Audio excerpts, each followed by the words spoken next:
Hello दोस्तों, welcome to our channel. तो bumper vacancy के साथ एससीआर ने भी अपना नोटिफिकेशन जारी कर दिया है और आप देख सकते हैं यहां पे जब इन लोगों ने इतनी वैकेंसीज जीडीसी के तहत निकाल रखी हैं तो आप समझ सकते हैं कि ओवरऑल वैकेंसी जब डायरेक्ट रिक्रूटमेंट का नोटिफिकेशन आएगा तो उसमें कितनी अच्छी खासी वैकेंसीज आप लोगों के लिए रहने वाली हैं। बस थोड़ा सा इंतजार करने की जरूरत है। वैकेंसी निश्चित तौर से आएगी, इसमें कोई भी दो राय नहीं है और छप्पर फाड़ के वैकेंसी आने वाली है। इतनी ज्यादा वैकेंसीज आप लोगों को देखने को मिलेंगी।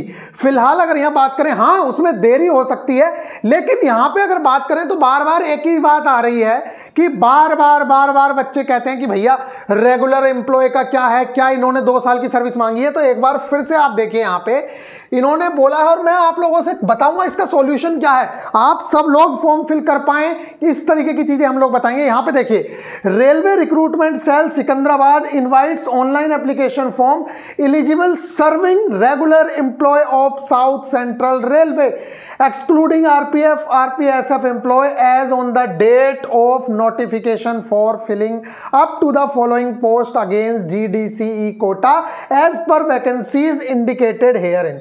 अच्छा, कुछ जगह पे जहां 1 जुलाई की बात हो रही थी तो अब यहां पे 1 जुलाई वाला भी सीन नहीं है। उन्होंने कहा कि जब नोटिफिकेशन निकाला है तब तक आप रेगुलर एम्प्लॉय होने चाहिए। ठीक है भाई, अब बार बार बच्चे कह रहे हैं कि भैया रेगुलर एम्प्लॉय तो 2 साल वाला ही है। तो मैं आप सब लोगों से कहूंगा एक बार ऐसा करिए, रेलवे जवाब देता है, इसमें कोई बड़ी बात नहीं है। आप अपने अपने आरआरसी को मेल लिखिए इसके स्क्रीनशॉट के साथ और पूछिए कि सर रेगुलर एम्प्लॉय का क्या मतलब है, जीडीसी का नोटिफिकेशन आया हुआ है, क्या मैं उसके अंदर फॉर्म फिल कर सकता हूं, मैंने इतनी तारीख को ज्वाइन किया है, मेरे पास एचआरएमएस आईडी है, एम्प्लॉय आईडी मेरी आ चुकी है। रेलवे आपको जरूर से जरूर उसके बारे में बताएगा। दूसरी चीज, अगर आपकी तरफ से 1000 2000 भी मेल चले जाते हैं तो निश्चित तौर से एक ऑफिशियल नोटिस आ जाएगा जिसमें रेगुलर एम्प्लॉय की परिभाषा और आपके बारे में सारी चीजें क्लियर करी जाएंगी। तो इस चीज को बहुत अच्छे से ध्यान रखिएगा। फिलहाल बस मेरे पास तो यही एक उपाय है जो मैं आप लोगों को बता सकता हूं कि आप लोग फॉर्म फिल कर पाएंगे या नहीं कर पाएंगे, लेकिन इसमें ऐसा कुछ नहीं लिखा गया है कि 1 जुलाई को 2 साल सर्विस पूरी होनी चाहिए, क्या होना चाहिए। जैसे जो सबसे पहला नोटिफिकेशन आया था उसमें यह बात लिखी हुई है कि 1 जुलाई को आप 2 साल कंप्लीट कर चुके हो तब आप एलिजिबल हो, लेकिन यहां पे ऐसा कुछ नहीं है। तो आप सब लोगों से रिक्वेस्ट रहेगी कि एक बार जरूर से जरूर उस चीज को देख लें। इंपॉर्टेंट नोटिफिकेशन यहां पे सारे के सारे दिए हुए हैं। फिलहाल हम बात करते हैं वैकेंसीज की जो बहुत ही ज्यादा इंपॉर्टेंट है।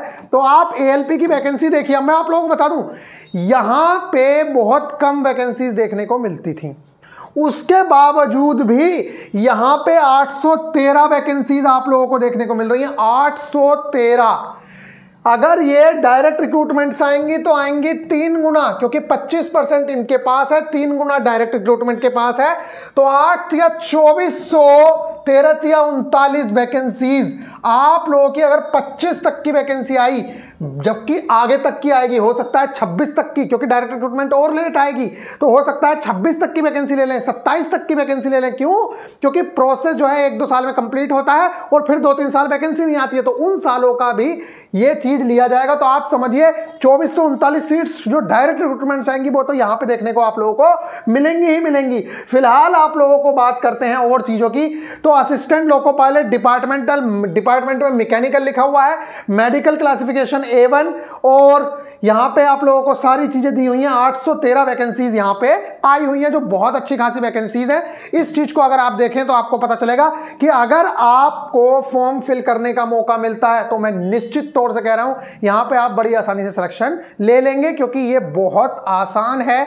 आप समझिए, प्री में 15 या 20 गुना बच्चे, फिर मेंस उसमें से भी 8 गुना बच्चे साइको के लिए। साइको की तैयारी हम कराएंगे, आपको उसकी घबराने की बिल्कुल भी जरूरत नहीं है, इतनी सी भी जरूरत नहीं है। तो आप लोग बहुत ही आसानी से यहां पे चीजों को कवर कर सकते हो। फिलहाल तो ये देखिए कि आप लोग फॉर्म फिल कर पा रहे हो नहीं कर पा रहे हो। अगर डायरेक्ट रिक्रूटमेंट वाले बच्चे जो अभी हुए हैं अगर वो एलिजिबल हो जाते हैं या रेलवे जवाब दे देता है, वैसे तो एलिजिबल हैं ही इस हिसाब से अगर इन्होंने कुछ भी सर्विस नहीं लिखी है तो, लेकिन अगर वो एलिजिबल हो जाते हैं तो और रेलवे का बिल्कुल क्लियर नोटिफिकेशन आ जाता है तो आप लोगों के लिए बहुत ज़्यादा अच्छा हो जाएगा, आप तैयारी कर पाएंगे। तो मैं आप लोगों को यही सजेशन दूंगा कि आप एक बार जरूर से जरूर रेलवे से पूछिए कि भैया हम एलिजिबल हैं या नहीं है। तो ये वाली बात हो गई। 140 वैकेंसीज यहाँ पे आप लोगों को टेक्नीशियन की देखने को मिल गई। और इसके बाद अगर मैं बात करूं तो सेकंड ग्रुप वैकेंसीज लेवल 6 पे जो जेई वाली वैकेंसीज हैं वो यहाँ पे वैकेंसीज आई हुई हैं 61। टोटल जो वैकेंसीज हैं वो 61 आप लोगों को देखने को मिल रही है। आप देख सकते हैं signal and telecommunication, mechanical, electrical, electronics, ये। अच्छा, कुछ बच्चे कह रहे हैं कि भैया वैकेंसीज इस बार टेक्नीशियन की कम आएंगी क्या, जेई की कम आएंगी क्या? तो इसके लिए मैं आप लोगों को एक बहुत अच्छी सी वीडियो देने वाला हूं, क्योंकि लोगों को पता ही नहीं है हो क्या रहा है, इसलिए इस तरह की बातें बोली जा रही हैं। रियलिटी कुछ और है जो आप लोगों को बताई जाएगी। फिलहाल यहाँ पे देखिए क्या है, एज क्राइटेरिया ये आप लोगों के लिए रखा गया है। ऊपर डिटेल आप पढ़ ही चुके हो, ये असिस्टेंट लोको पायलट की क्वालिफिकेशन के बारे में बताया गया है। ओवरऑल जो चीज़ें हैं वो तो सब आप लोगों को पता ही हैं, तो इसमें ज़्यादा कुछ बताने का मेरे लिए बचता नहीं है। मेरे लिए जो इंपॉर्टेंट चीज़ थी वही मैंने आप लोगों को बताया है कि जो बार बार बात हो रही है रेगुलर एम्प्लॉय वाली, तो उस बात के लिए आप ज़रूर से ज़रूर एक बार मेल करिए, सबके सब आप लोगों को उसका आंसर मिल जाएगा। फिलहाल ये नोटिफिकेशन आप लोगों के लिए आया हुआ था, इसके बारे में हमने आप लोगों को बताया। तो आपकी क्या राय है, आपको क्या लगता है, अपने सीनियर से पूछिए। एक बात बताइए, जब एक बार ऐसा हो सकता है कि जीडीसी को फिल कर सकता है 6 महीने बाद स्टूडेंट, ऐसा हुआ है पहले, तो फिर इस बार ऐसा क्यों नहीं है? इस बार क्या वो रेगुलर एम्प्लॉय की परिभाषा चेंज हुई है? तो उसके रिगार्डिंग आप जब पूछेंगे तभी आपको पता चलेगा। तो फिलहाल ये छोटा सा नोटिफिकेशन आप लोगों के लिए था, और ये वाली लाइन जरूर से जरूर क्लियर करिए इस पेज का, इस चीज का। आप रेलवे को स्क्रीनशॉट के साथ अपना जो मैसेज है वो बनाइए, ग्रुप में अगर आप शेयर करने कहोगे हम भी ग्रुप में शेयर करेंगे। आप सारे के सारे स्टूडेंट इस चीज को पूछिए और इसका सॉल्यूशन आप लोगों को मिल जाएगा। मिलेंगे नेक्स्ट वीडियो में, ख्याल रखिएगा, टेक केयर।